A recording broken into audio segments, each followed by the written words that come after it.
அனைவருக்கும் வணக்கம். Welcome back to Prema's passion. இன்றைக்கி நம்ம சேனலில் கொங்கு நாடு வெள்ளை பிரியாணி எப்படி பண்ணுறதாங்க பார்க்க போகிறோம். இது வந்து நம்ம மஷ்ரூம் வச்சு பண்ணியிருக்கிறோம். கொங்கு நாடு சைடில் இது யூஸ்வலி மட்டன் வச்சு பண்ணுவாங்க. நம்ம இது மஷ்ரூம் வச்சு எப்படி பண்ணுறதுன்னு பார்க்கலாம் வாங்க. ஒரு ஜாரில் 1/4 கப் சின்ன வெங்காயம் எடுத்துக்கோங்க. 5லேருந்து 6 பல் பூண்டு, 1 இன்ச் இஞ்சி எடுத்துக்கோங்க. நான் ஒரு பெரிய பச்சை மிளகாய் எடுத்துருக்கிறேன். 1/2 டீஸ்பூன் ஜீரகம், 2 கிராம்பு, 1 இன்ச் பட்டை, 2 ஏலக்காய், கொஞ்சமாக கல்பாசி, கொஞ்சமாக தண்ணி ஊற்றி அரைச்சிக்கலாம். இந்த மாதிரி கோர்ஸ் பேஸ்ட்டாக அரைச்சிக்கோங்க. இப்போது குக்கர் எடுத்துக்கலாம். குக்கரில் 1 டேபிள் ஸ்பூன் எண்ணெய், 1 டேபிள் ஸ்பூன் நெய் சேர்த்துக்கோங்க. இதில் பிரியாணி இலை, மராத்தி மொக்கு, ஒரு பட்டை இதெல்லாமே ஆட் பண்ணிக்கலாம். இப்போது நீல வாக்கில் கட் பண்ணி வச்சுருக்கிற வெங்காயம் ஆட் பண்ணிக்கலாம். இந்த வெங்காயம் நல்லா வதங்கி வரணுங்க. அது வரைக்கும் நல்லா வதக்கி விட்டுக்கோங்க. ஒரே ஒரு தக்காளி நீல வாக்கில் கட் பண்ணி வச்சுருக்கிறேன்.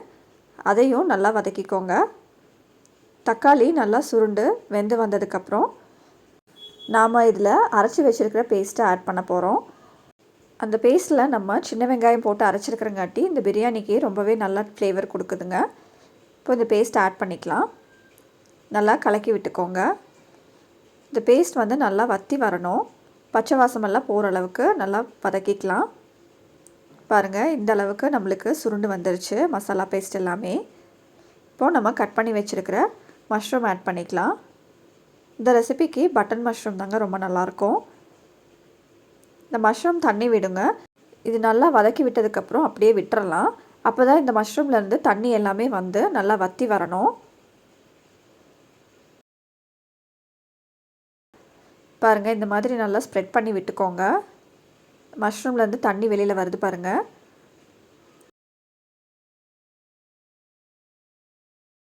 இதுலேயே மஷ்ரூம் உங்களுக்கு பாதி வெந்துடும்.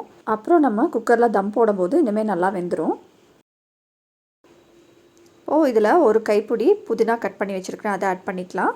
கொத்தமல்லியும் ஆட் பண்ணி நல்லா ரெண்டையுமே சேர்த்து வதக்கி விட்டுக்கோங்க.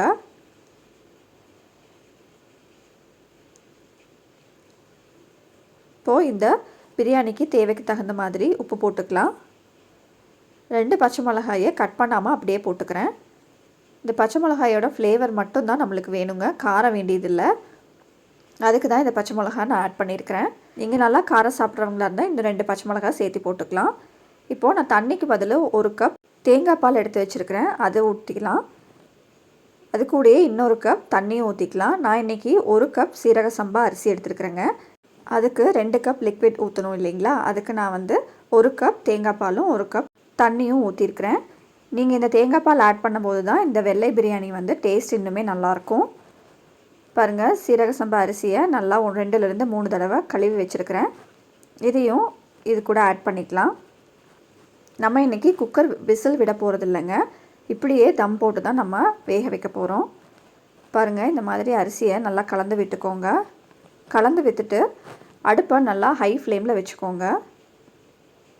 அடி பிடிக்காமல் இருக்கிறதுக்கு நீங்கள் அப்பப்போ இந்த மாதிரி கிளறி விட்டுக்கோங்க. பாருங்கள், இந்த மாதிரி அரிசி முழுசாக தெரியும் போதும் நம்ம இதை நல்லா கலக்கி விட்டுட்டு குக்கரை மூடி வச்சுக்கலாம். குக்கர் மூடி நம்ம விசிலும் போட போகிறோம், கேஸ்கட்டும் போட போகிறோங்க. எப்படி இதை வேக வைக்கிறேன்னு நான் உங்களுக்கு சொல்கிறேன் பாருங்கள். அரிசியை இந்த மாதிரி நல்லா சமன் பண்ணிக்கோங்க. சமன் பண்ணிவிட்டு குக்கர் மூடி விசில் போட்டுக்கலாம். விசில் போட்டுட்டு நீங்கள் அடுப்பை எவ்வளோக்கு எவ்வளோ சிம்மில் வைக்க முடியுமோ அவ்வளோக்கு அவ்வளோ சிம்மில் வச்சுருங்க. அப்போ தான் பார்த்திங்கன்னா இது அடி பிடிக்காமல் நல்லா வெந்து வரும். நம்ம தேங்காய் பால் ஊற்றிருக்கிறோம் இல்லைங்களா, அதனால் அடி பிடிக்கிறதுக்கு வாய்ப்பு இருக்குது. சிம்மில் 10 நிமிஷம் வச்சு எடுத்துட்டிங்கன்னா உங்களுக்கு பாருங்கள், சீரக சம்பா அரிசி நல்லா உதிரியாக வந்திருக்கும். கொங்கு நாடு ஸ்டைல் வெள்ளை பிரியாணி ரெடி ஆகிடுச்சுங்க. நீங்களும் உங்கள் வீட்டில் இந்த ரெசிபியை ட்ரை பண்ணி பாருங்கள். மறக்காமல் உங்கள் ஃபீட்பேக்கை கமெண்ட் பாக்ஸில் கொடுங்க. ஃப்ரெஷ்ஷாக மசாலா அரைச்சி போட்டங்காட்டி இந்த பிரியாணி ரொம்பவே ஃப்ளேவர்ஃபுல்லாக இருக்குதுங்க. இந்த பிரியாணி கூட நீங்கள் காரமாக சால்னா வச்சு சர்வ் பண்ணிங்கன்னா இனிமேல் நல்லாயிருக்கும்.